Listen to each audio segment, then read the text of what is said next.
I'm glad to be here again. We're going to be talking about asteroids, which are really kind of very interesting in several different ways. And I termed it fossils of the solar system. The official definition of a fossil is a remnant, impression, or trace of an organism of past geologic ages that has been preserved in the Earth's crust. Now, of course, we're not talking about asteroids being in the Earth's crust, although sometimes that happens, but rather it's sort of an analogous situation.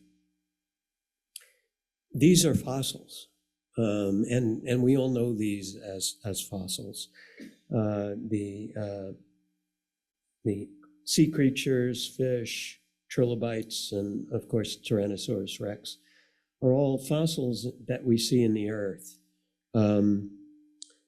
And these also are fossils, but they're fossils of the solar system. These are all asteroids, and we'll get to them in a minute.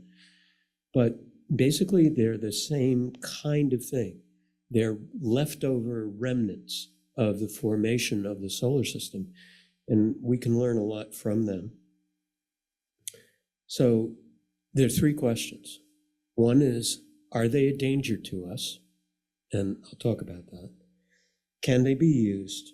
And then finally, what can they tell us? So the first thing is, are asteroids a danger, and how do we defend ourselves from asteroids that could hit the Earth and eliminate life as we know it?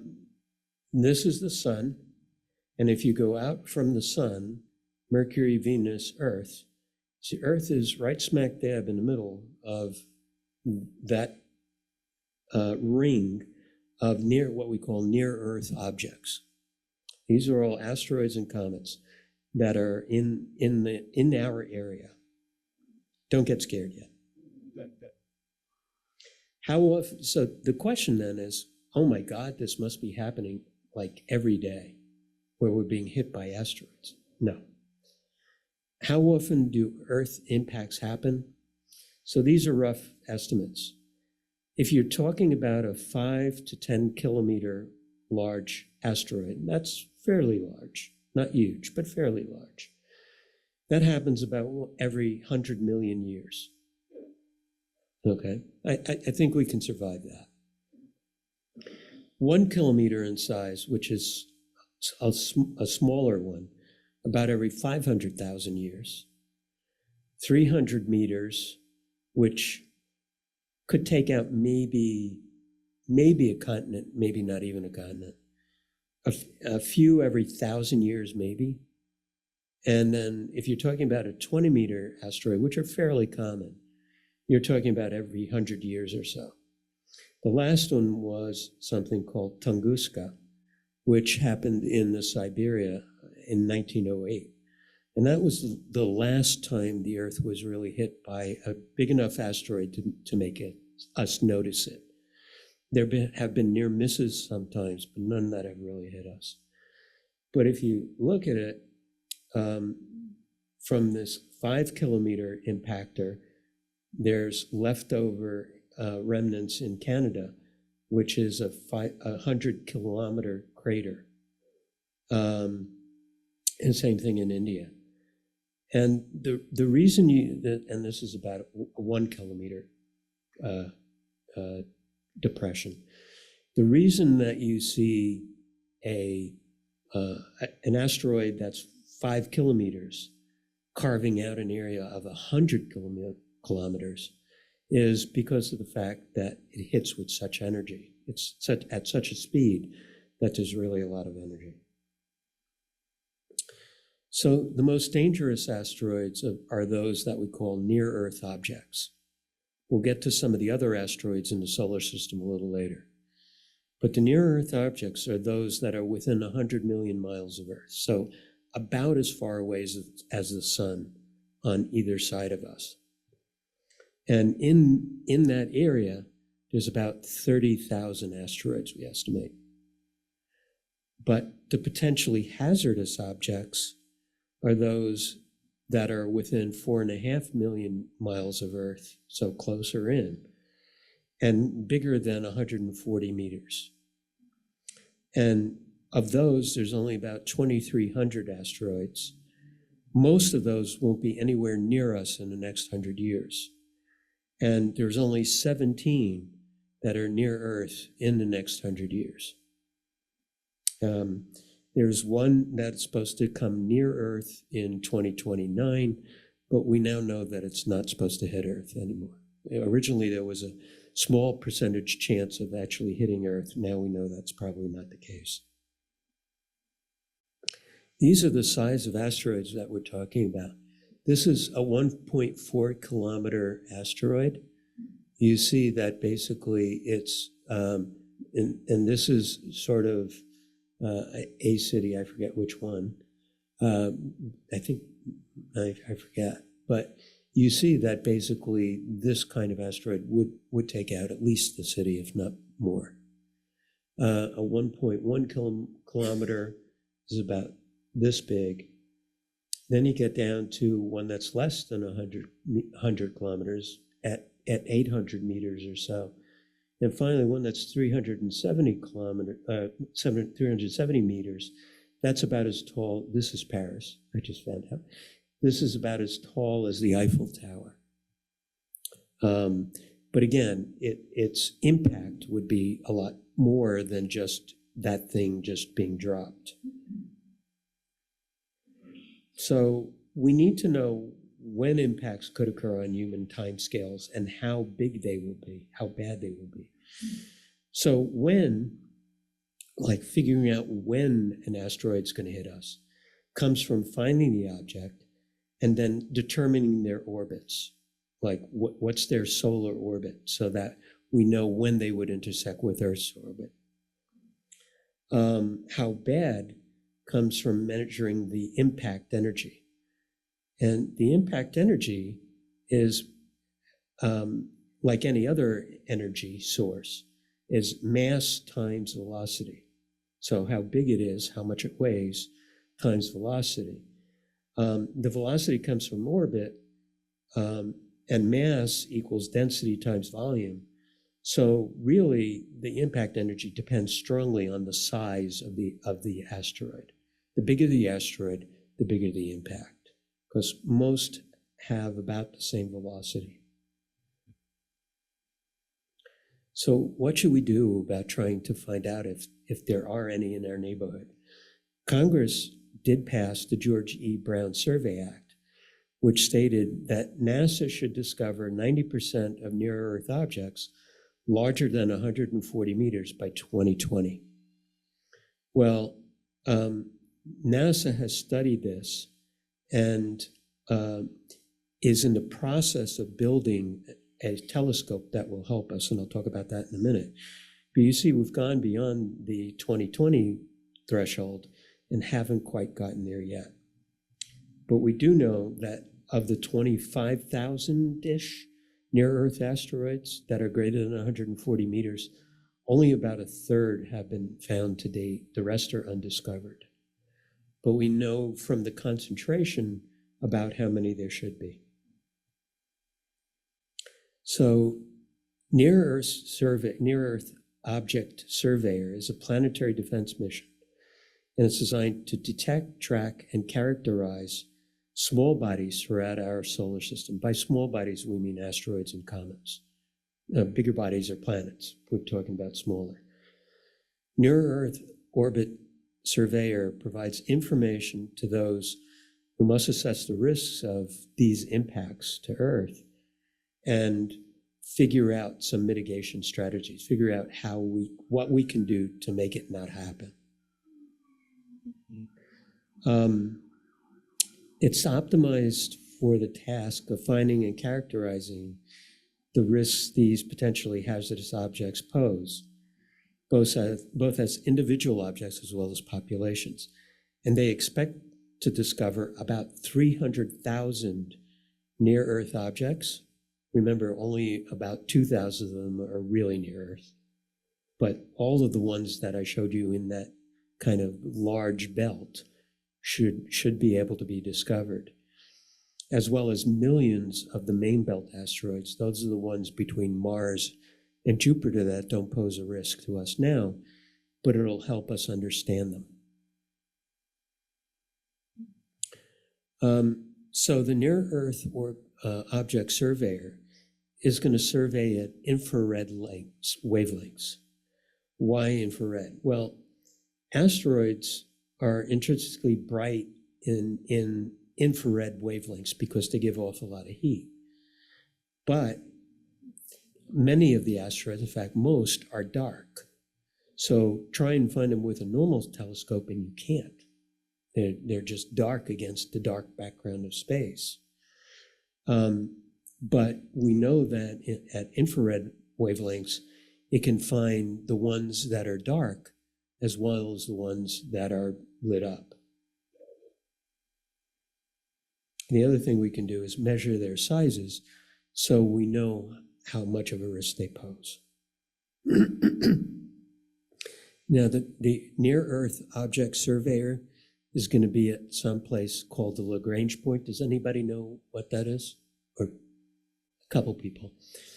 So the Lagrange point, there are 5 Lagrange points. And the Lagrange point is where Earth's gravity is matched by the sun's gravity. So if you send a telescope like the James Webb Space Telescope, which we already did, to a Lagrange point, it can orbit that Lagrange point with only a minimal amount of energy expended. So you need not a lot of fuel to keep it orbiting that point.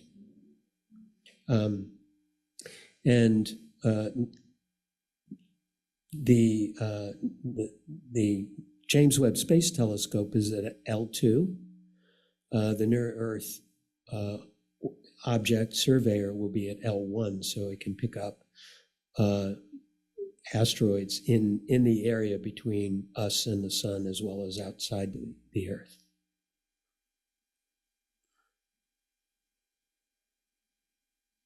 Okay, so once you know about the asteroids, like how big they are, where they are, those kinds of things, you got to think about how we can deal with them. The only way of dealing with them is detecting them really early. For example, if you look at the time frame in years, okay, I know many people have seen Armageddon and the other disaster movies where they use a nuclear weapon to destroy the thing. Well, that doesn't work. First of all, I'll show you why in a minute. But the other thing is, to be effective, especially for the larger asteroids, you need at least 20 to 50 years. For kinetic energy, same kind of deal, maybe a little less. Tractors are great, but you need even more time. And the only thing you have where you have less time than a year, which is usually in these disaster movies when they find it, is civil defense, meaning, duck. Which doesn't work too well if you've got a big enough asteroid. So the lead time is the key. Any kind of deflection that NASA actually experimented with this with a comet. Any kind of deflection, you need about 20 years out. That's the only time it's feasible. Any force that's applied 20 years before impact could deflect and avoid impact, but like 7 years out, for example, is problematic. They did it in 2019. They did a computer-generated scenario, and they had multiple deflection missions that were launched. Some failed. One of them, for example, the asteroid was deflected, and And Denver, which is where it was headed for, was saved. But a big fragment, unfortunately, hit New York City with a 10 megaton blast. Oops, sorry. And that's basically what you're facing. So anything less than 20 years, you're talking about evacuation out of the danger zone is the only thing feasible. Okay, second issue. Can asteroids be used? Turning away from the oh my god-ish, and NASA is working on that, but we don't have anything quite yet. But can asteroids be used? So people have talked about asteroid mining, like for minerals or for water, and I'll talk about water in a little bit. Minerals, it's very complex and very expensive. The asteroid minerals are mostly in metal asteroids, and we'll talk about them. But they contain a lot of iron, nickel, and cobalt. There's 2 iron, nickel, cobalt asteroids, all metal asteroids that are near Earth. Their total worth of both of them is about $11.65 trillion. Now, that's a lot of money. So, but there are problems. First of all, distance. The average distance is about 200 million miles away. That's about 4 times the distance it takes to get to Mars. In other words, we get to Mars in 6 to 9 months. You get to one of these asteroids in about 3 to 5 years. So it's not really feasible to go there with a mining expedition back and forth. They also have negligible gravity.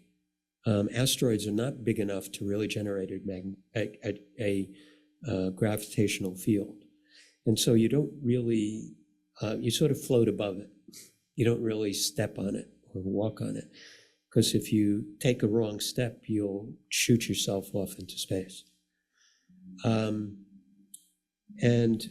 the other thing is, if you're trying to mine one of these, you have to remember Newton's law, which is for every action, there is an equal and opposite reaction. Astronauts found this out very early on when they tried to do spacewalks, early in the Gemini missions. They would go out and, with a wrench, and just as an experiment, turn a bolt. What happened? Yeah, the astronaut spun around because the bolt was more well fixed than the astronaut was. And so the astronaut just spun around. So it's not feasible to try and do that in a negligible gravity area. Well, this is the way of overcoming distance. You see this asteroid here, and there is an ion engine attached to it, which has constant acceleration that can bring it from 200 million miles away to Earth, near Earth orbit. So when's that going to happen? Sometime in the distant future, if at all. You're talking about a major undertaking. It would be very expensive. It would be very complex. We do not have the technology yet to be able to do that. I'll tell you that right now. Similarly with providing gravity and doing mining. So here's this asteroid. It has a mining operation on it, but you notice it has these thrusters, and basically you can gear up those thrusters to have the asteroid spin slowly and create gravity.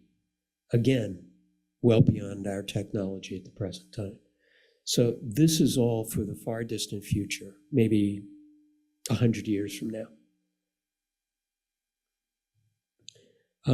Mining asteroids for water might actually be closer than that, maybe only 10 to 20 years away. But why do it? We have water on Earth.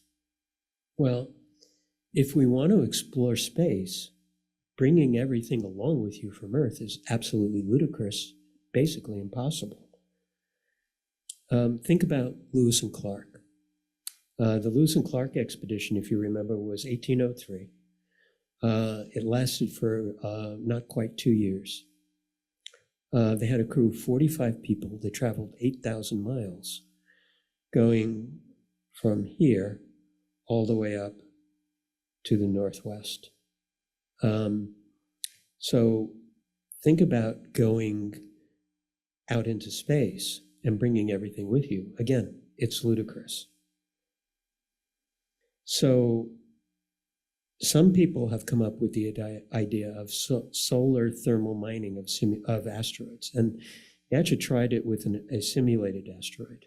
And in its simulation, it was successful. So what does that give us? It gives us water in space, but how does that? Okay, you need water too. But how does that really help us? Well, if you have these tanks of water, and the sunlight's hitting these tanks, it vaporizes the water. The water comes out through a nozzle, and that's thrust. So you can have constant thrust from mining asteroids from water out in space. So one company is actually, as I said, experimenting with this. It's called Omnivore, and they have the Omnivore Solar Thermal Thruster that they're experimenting with. Again, it's not happening today, but it might happen in the not too distant future. Okay. And then the other thing we have to think of is, what are asteroids made of? And what can they tell us? NASA has had examination of asteroids over time. Some were meteorites that impacted the Earth. We'll talk about that in a minute. There was a mission called NEAR, which landed on Eros, which was a near-Earth object in 2001, and explored it. And then Dawn, which arrived in 2007 at Vesta and then orbited Ceres, which are 2 asteroids in the main belt in 2015. From all these investigations, we know there are basically 3 types of asteroids. There's the D type, which is basically a rocky asteroid. These can very easily reach Earth's surface, and sometimes they do.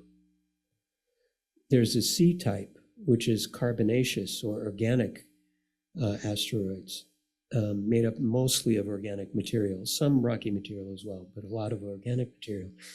These usually burn up in the atmosphere because they're much more fragile. And then they're all metal asteroids that we'll talk about, which don't often hit the Earth, but if they do, they penetrate pretty well. So how are asteroids formed? Well, asteroids are formed from smaller pieces. If you look at, this is the sort of protoplasmic nebula, which formed early in the solar system's origins. It was a nebula from a distant star that had probably had either a nova or supernova. So this is the leftovers of another star. And the sun forms in the middle of it, and then small pieces form from the rest of it. The small pieces get together and aggregate with each other because of gravity. And sometimes they form planets, but sometimes the planets prevent more asteroids from joining them. And so they're leftovers. So these are basically leftover pieces from the formation of the solar system. And the large planets prevent nearby planet formation. Metal asteroids are a little different. These form when a larger body, either a protoplanet, meaning an early planet, or a bigger asteroid, have a collision with each other, and it leaves a core exposed, the iron core at the center. So this is something that would look like what occurred. This also is what occurred when the moon was formed. All the stuff that you see circling, this is the Earth, this is the debris that circled the Earth for a while and then came together and formed the moon.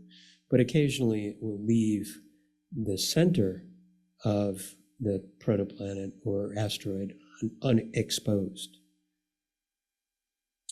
So NASA has a whole bunch of new missions going to some of the asteroids. One is OSIRIS-REx.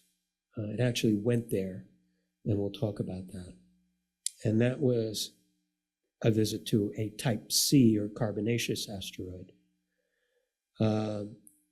It launched in September of 2016, and the sample actually was returned to Earth in September of 2023.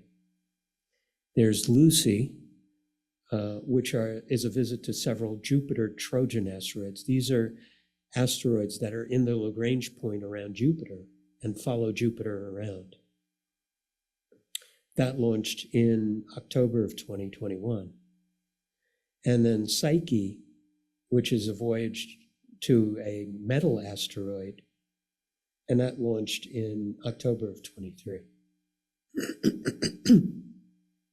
So let's talk first about OSIRIS-REx. Its origins were it was developed to return and analyze a sample of a carbonaceous asteroid. So why carbonaceous? Well, first of all, although they make up about a fourth to a third of all near-Earth asteroids, they're less than a 30th of all the meteorites that hit Earth because they're so fragile. So in order to be able to get a real good handle on what they're like, we have to go there. And they're very special.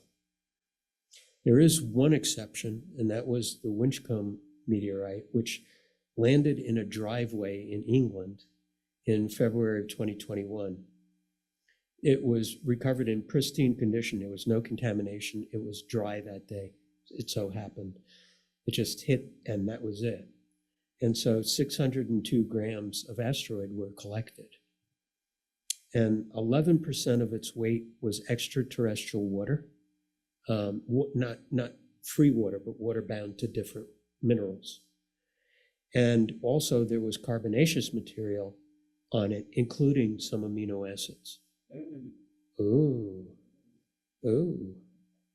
gets better later. So this is the Winchcombe asteroid. It's sitting in a museum, I think, in London. And it was explored and gave the results that I told you. But apart from that, we really need to go there.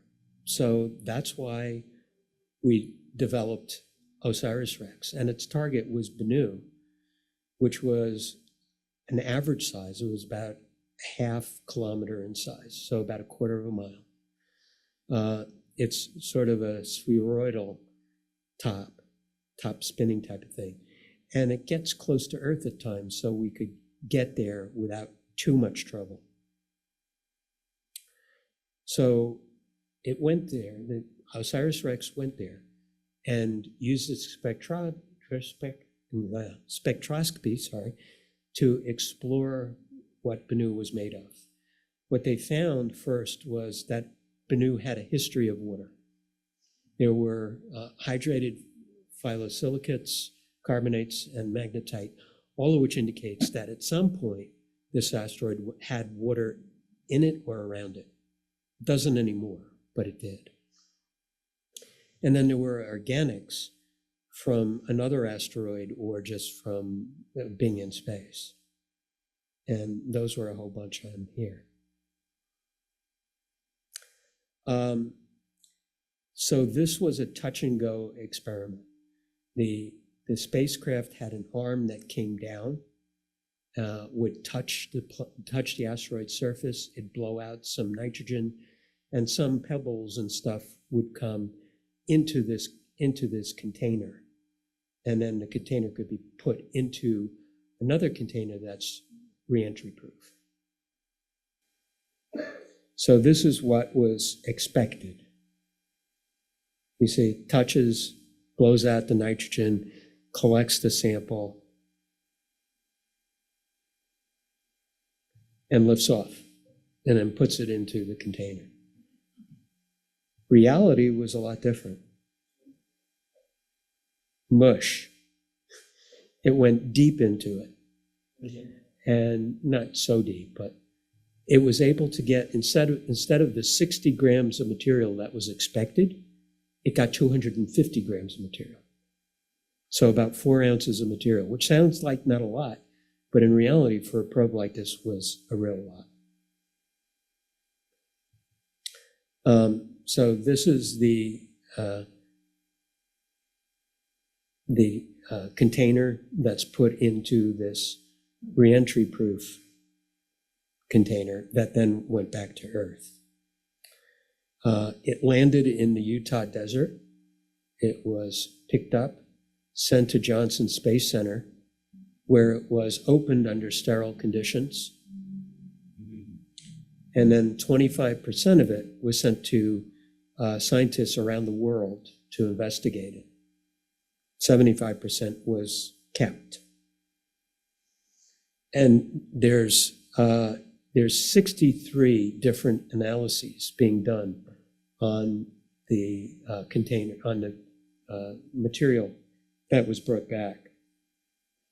I won't go into all of them, but some of them, including electron microscopy, are very interesting to me. So one of the major hypotheses is, does the sample contain organic compounds that could have influenced the origin of life? Could it even help develop the origin of life? And we'll get to that a little later. Lucy launched in October of 21. This is its launch, and you see it, basically it's a nighttime launch, which was kind of pretty. Lucy, it was named Lucy in honor of the human ancestor fossil that was found in Ethiopia, which was also named Lucy. So you see the connection sort of between our fossils and the fossils of the solar system. These are the Trojan asteroids. This is Jupiter. And you see these are the 2 Lagrange points for Jupiter. And so there's a whole passel of asteroids that follow ahead of and behind Jupiter in its orbit. And so the things we want to know are, first of all, planet formation, how planets formed. And this hopefully will help us understand that. And these are early asteroids forming in the gaseous disk early in the solar system. And so it may give us that information. It may help us understand what the rocky and icy materials are that make up the gas giants, how they came to be, where and how they formed. Did they move around in the solar system? There's theories that the gas giants formed in the inner part of the solar system and then migrated out. And as they did so, they kicked a lot of things out of the solar system or into deep solar system. And then finally, how did the materials needed for life make it to Earth? You see that basically the way the Trojan asteroids came to be is basically the planets, that is Jupiter, Saturn, Uranus, and Neptune, had a lot of asteroids forming around them. Some of them got ejected out of the solar system completely. Some got ejected to orbit, like in the main belts, and then some actually got captured by Jupiter as the Trojans.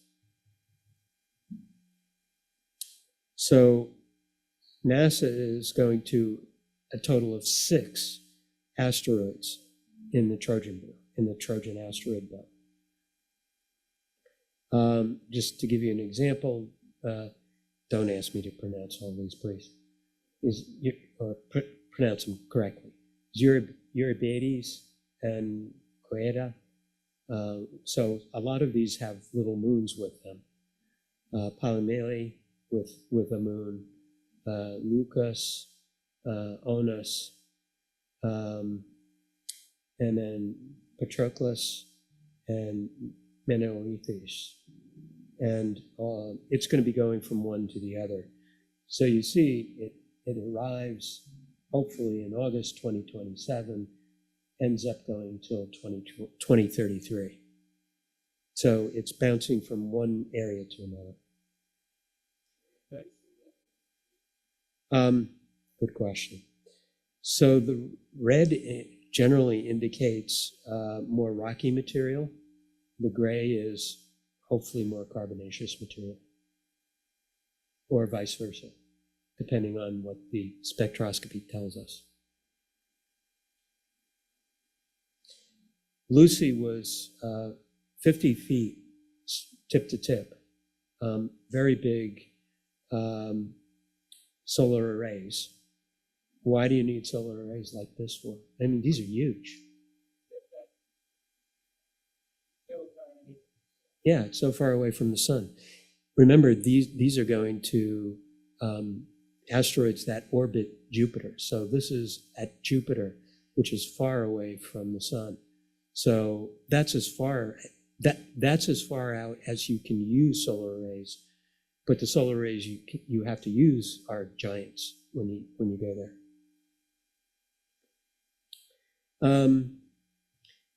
There happened to be a serendipitous encounter, though, on the way there. Lucy was originally going to pass within about 69,000 kilometers from a main belt asteroid called Dinkinesh.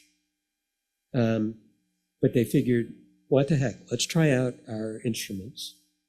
And it was easy enough in terms of the amount of fuel to go to do a flyby of Dinkinesh and fly by only about 425 kilometers. And so it did. These are some of the other asteroids. You see Gaspra 12 kilometers, some of the others. Dinkinesh was small by comparison, probably only about again, like the new size, maybe a little bigger. So small, but it gave us an opportunity to see what was there. And Dinkinesh, not only was Dinkinesh had a moon. And not only did Dinkinesh have a moon, but Dinkinesh's moon had a moon. What we're finding, I think, is that a lot of these asteroids are rubble pieces, and a lot of them happen to get attracted to a bigger rubble piece. And so a lot of these have sort of other pieces orbiting them. The next mission is Psyche, and that's a journey to a metal world.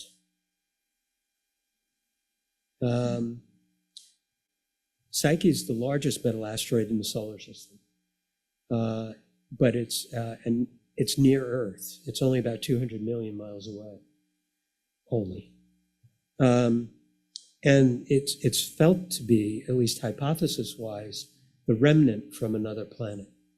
That again, this was part of a bigger planet that hit another planet, scraped off all of its crust and mantle, and left with the metal core.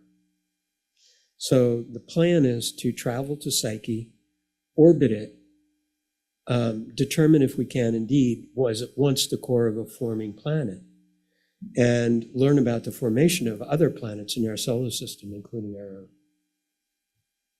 own. But you see that besides the rest of it, Psyche itself has had asteroid impacts, a couple of big ones.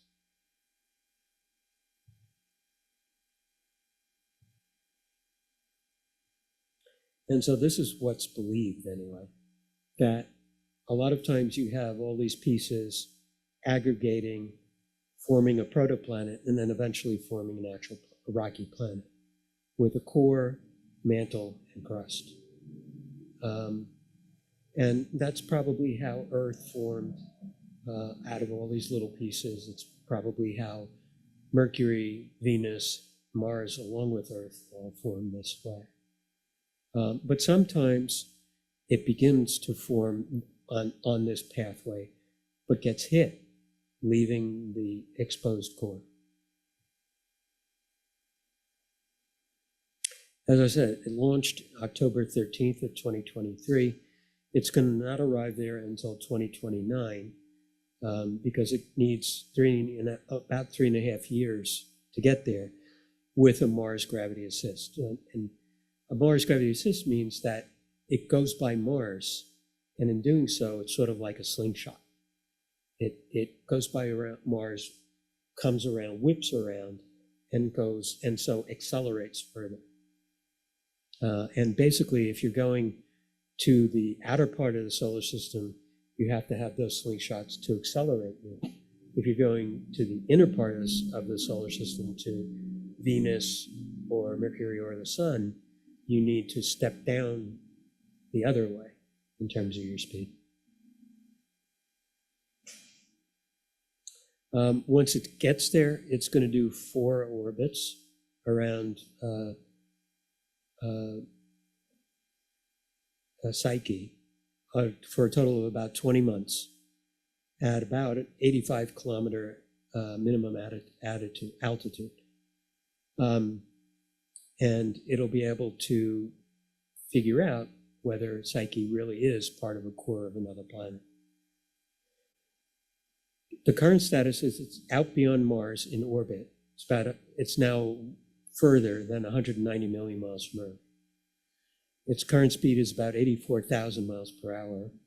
The maximum speed will be 124,000 miles per hour when it turns around and starts slowing so it can orbit Psyche. And the interesting thing is, besides going to Psyche, this is the first time NASA has experimented with an ion thruster. What does that mean? It uses xenon to form an ion, which then it ends up being thrust. So this is the spacecraft. It does have solar panels for its electricity, but it has an ion thruster that looks like this. Now, an ion thruster, does anybody have a coin in their pocket? No? No one has coins. Okay, I'll use this. Sorry, I'll use this. This is a little bit bigger than a quarter, a little heavier than a quarter. Now, how much thrust do you think this thruster generates in space? How much thrust does it generate? I mean, for example, the Saturn V rocket that got us to the moon, the first stage had 7.5 million pounds of thrust. How much did this have? How much? That amount. Now you say to yourself, how in the world is it going to get all the way to Psyche and accelerate to 125,000 miles per hour? The answer is because it's constant. It's constant acceleration. It's not constant speed, it's constant acceleration. Normally, when we go into space, you have the rockets firing, and that's it. You're done. Then that's the speed you got, unless you do a gravity assist. With this, the ion thruster is constantly accelerating that spacecraft until the midpoint, when it turns around and breaks it all the way down to Psyche. Okay. So before we get there, how many people were at my last lecture about astrobiology? Raise your hand. Only a few. Good. Okay. For the few who were here, you can put your finger in your ears and just ignore this. For those of you who were not here the last time I gave my talk on astrobiology, prepare to have your mind blown. There's a couple of updates about asteroids. Their Japanese spacecraft called Hayabusa 2 explored this asteroid Ryugu from June 2018 to November 2019. It actually did return a sample of the comet. This was only 5 grams. Remember I said that OSIRIS-REx returned 250 grams. So this was a lot smaller. But there was enough to analyze it. Uracil was recently found in that sample. Now, does everybody know what uracil is? No? This is uracil. This is the compound. Uracil makes up one of the nucleotide bases that makes up RNA. Now, we use RNA just to make proteins from DNA. But the thing is, a lot of people believe that RNA was the original genetic material that was used in life. It was a lot easier to develop, and it was a lot easier to be used because it could directly manufacture proteins from it. And then eventually some cell gobbled up the RNA and turned it into basically into the nucleus of the cell, where it's messenger RNA. So it uses that to make proteins from. But this might have been the substance of what original life on Earth looked like. And it was on Ryugu. It gets better. Remember I said that there was examination of the material from Bennu? Originally, we knew there was some carbonaceous material, and there was evidence of water in the past. That's all we knew. But recently, they've been exploring more of the stuff that's on it. Does anybody know what this is? Yes. They're amino acids. We need 20 amino acids for us to survive. Those are called the essential amino acids. Okay? I won't go through all of them, but there are 20 of them. On Bennu, there were 14 of these that were present. It gets better. What are these? They're nucleotide bases. Okay. What do I mean by nucleotide bases? What if they're nucleotide bases? Anybody know what this is? That's DNA. Okay, double-stranded, it's DNA. And those nucleotide bases all were present on Bennu. So, in summary, we know that there are millions of asteroids in the solar system. There's the main belt asteroids between Mars and Jupiter. There's the Trojan asteroids in the same orbit as Jupiter, and the near-Earth objects that are within 100 million miles of Earth. But there are millions of them total. They may be utilized someday as rocket fuel, that is, as thruster fuel, because of the water. And maybe even could be mined sometime in the distant future.